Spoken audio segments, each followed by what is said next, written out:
Revenge spending has certainly been seen after lockdowns in other countries.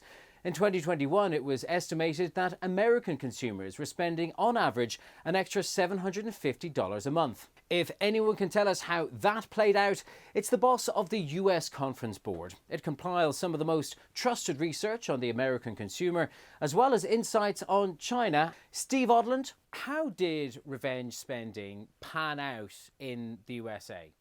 Well, coming out of COVID, you saw consumer balance sheets that were swollen, lots of cash provided by that savings that happened when they couldn't spend, but also government stimulus.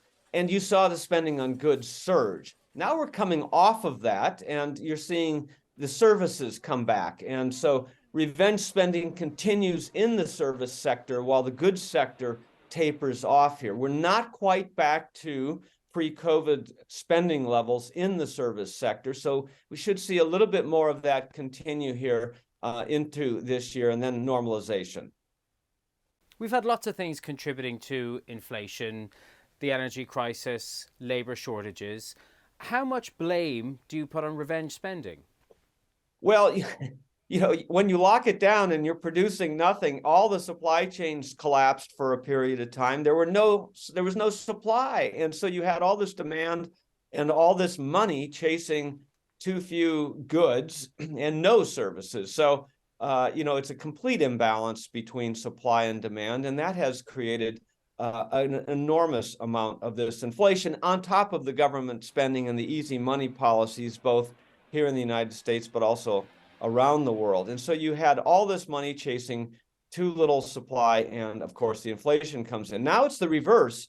As interest rates are rising, the cost of debt and the cost of money has increased, and so you see now a tilt towards a recessionary period. The Conference Board predicts that from about now until the end of the year, we should see a relatively short, shallow recession as the interest rates tamp down that demand and supply catches up.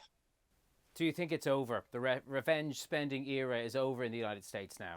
Well, it's still a rebound in services as people continue to try to catch up here, but it's pretty much coming to an end. And if we go into this shallow recession, that should put a complete end to it, Tig. It's really run its course, I think. Okay, well, let's cross the world now to China. What does your research see happening there right now? Well, China's a whole different kettle of fish, of course, because China took a different approach to the COVID situation. So they've had lockdowns now for 3 years. And, this has been, we've seen this on television every single day with whole cities locked down. Well, post the Congress here in the fall, they changed their policy and they've opened up now. But you still had this, residual effect. People were still tamping it down.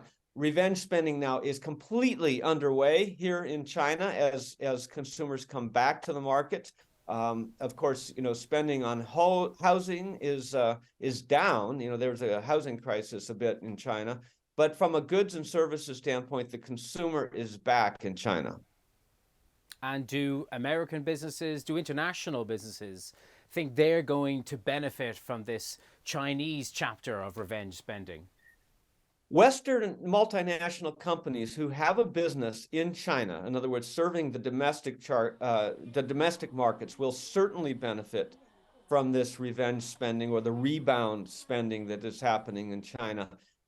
It's unclear whether that will translate to the export market. So MNCs that are exporting to Western nations and other areas of the world probably will not, because you have the reverse effect. You've got recession starting in North America, obviously the UK and Germany, Russia and Ukraine.